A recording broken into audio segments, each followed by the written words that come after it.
Bismillahirrahmanirrahim. Assalamualaikum warahmatullahi wabarakatuh. Apa kabar semuanya? Insya Allah dalam keadaan sehat walafiat ya. Mami doakan semoga kita semua bisa mengisi hari-hari Ramadan terakhir kita dengan amaliyah-amaliyah yang terbaik. Setelah 17 hari Mami bacakan kisah Rasulullah semenjak di kandungan sampai wafat.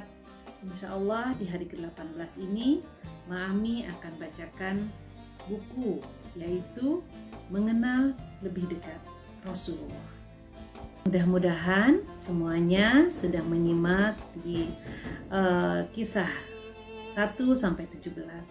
Kalaupun yang belum menyimaknya, bisa kalian menyimaknya di Facebooknya Mami ataupun di channel YouTube-nya Mami. Rasulullah itu luar biasa istimewa karena kesempurnaan fisik dan akhlaknya. Ketika hijrah di Madinah atau ke Madinah, Rasulullah singgah di tendanya Ummu Ma'bad. Saat itu Ummu Ma'bad belum tahu bahwa yang datang itu adalah Rasulullah Shallallahu Alaihi Wasallam. Ummu Ma'bad berkata tentang Rasulullah Shallallahu Alaihi Wasallam. Beliau tampak begitu bersih, wajahnya berbinar-binar, perawakannya bagus, perutnya rata, wajahnya rupawan. Pupil matanya hitam, alis matanya tebal, suaranya enak didengar, lehernya jenjang dan putih, matanya bercelak, jalannya cepat, kedua alisnya menyatu. Rambutnya sangat hitam, janggutnya tebal, dan ketika diam, beliau tampak berwibawa. Ummu Ma'bad pun menambahkan, ketika beliau berbicara, beliau mengangkat kepala dan terlihat mempesona. Beliau adalah seelok-eloknya manusia jika dipandang dari jauh, dan seindah-indahnya manusia jika dipandang dari dekat. Tutur katanya manis dan bermakna, bicaranya tenang dan seperlunya. Ucapannya bagaikan butir-butir mutiara yang tertata rapi. Tingginya sedang, tidak membuat mata tertunduk karena terlalu pendek, dan tidak membuat mata menengadah karena terlalu tinggi. Bagaikan cabang di antara dua cabang, salah satu dari cabang yang paling menarik perhatian dan paling bagus penampilannya. Beliau disertai teman-teman yang menghormatinya. Ketika beliau bicara, semua menyimak perkataannya. Kalau beliau memberi perintah, semua bergegas menjalankan tugasnya. Beliau sosok yang sigap, disegani, tidak bermuka masam, dan tidak lemah akalnya. Rasulullah Shallallahu Alaihi Wasallam adalah orang yang paling jujur, paling sabar, dan paling tahan menghadapi ujian.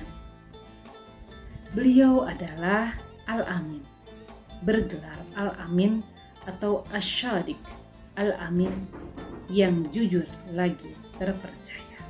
Ketika sudah diangkat menjadi Rasul, orang-orang Quraisy begitu membenci beliau. Bahkan mereka berkali-kali berniat mencelakainya. Tetapi tetap saja mereka menitipkan harta bendanya kepada Rasulullah. Karena bagi mereka hanya Muhammadlah yang paling amanah dan bisa dipercaya. Ali bin Abi Thalib bertugas mengembalikan semua titipan orang Quraisy ketika Rasulullah hijrah ke Madinah. Rasulullah Shallallahu Alaihi Wasallam adalah orang yang paling sangat empati terhadap orang lain. Beliau memiliki rasa empati atau mampu memahami perasaan orang lain dengan sangat baik, bahkan sejak beliau masih kanak-kanak. Adab-adab atau tata cara makan yang diajarkan oleh Rasulullah Shallallahu Alaihi Wasallam. Pertama, membaca doa sebelum makan. Kedua, makanlah sambil duduk dan dengan memakai tangan kanan. Ketiga, ambillah makanan yang paling terdekat. Keempat, tidak mencela makanan. Yang kelima, makan dan minum tidak berlebihan. Rasulullah Shallallahu Alaihi Wasallam selalu makan dengan tenang dan mengambil makanan yang paling dekat. Ketika tinggal bersama paman Abu Thalib, Muhammad kecil seringkali bilang, "Sudah kenyang." Beliau tidak mau makan ketika melihat makanan di meja hanya sedikit, atau karena beliau tidak mau mengganggu anak-anak paman Abu Thalib yang lain.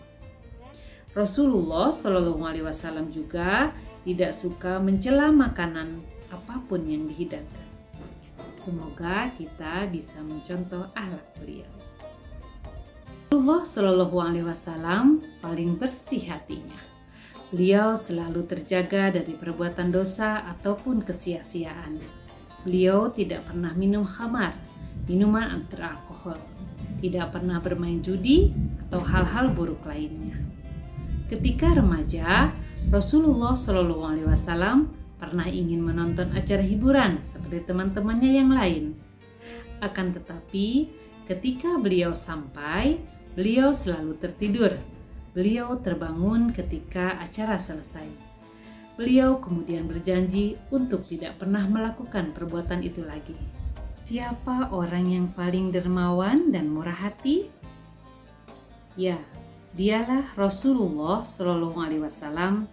Jabir bin Abdullah, salah satu sahabat, berkata, tidak pernah Rasulullah Shallallahu Alaihi Wasallam diminta sesuatu lalu beliau berkata tidak.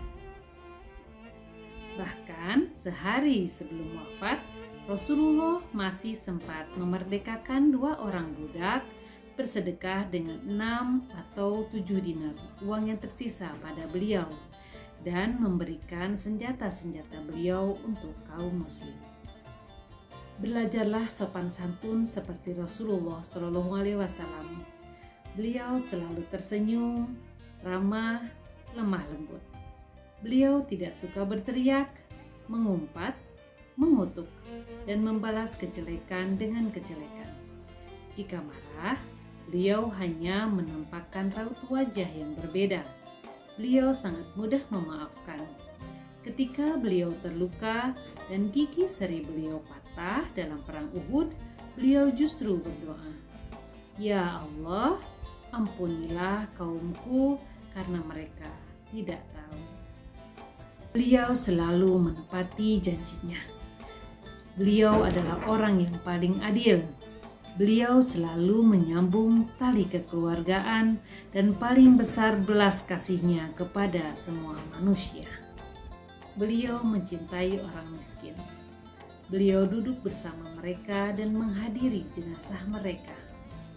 Beliau tidak pernah merendahkan mereka karena kemiskinannya. Rasulullah Shallallahu Alaihi Wasallam juga memperlakukan para pembantunya dengan sangat baik. Beliau tidak pernah membentak orang lain. Beliau makan serta minum yang sama dengan para pembantunya. Rasulullah Shallallahu Alaihi Wasallam selalu berhati-hati dalam berbicara. Beliau tidak pernah bercanda dengan berlebihan. Sebagian besar tertawa beliau hanyalah tersenyum. Kalau beliau tersenyum, akan nampak barisan gigi beliau yang putih dan bersih. Masya Allah, bukan? Bagaimana sifat dan akhlak Rasulullah SAW? Mami berdoa, semoga Allah memberikan rezeki kepada kita, memberikan izin dan ridhonya, agar kita semua bisa berjumpa dengan Rasulullah Shallallahu Alaihi Wasallam kelak di surganya. Itulah yang bisa Mami ceritakan di hari ke-18 ini. Semoga bermanfaat. Sampai jumpa lagi esok hari. Assalamualaikum warahmatullahi wabarakatuh.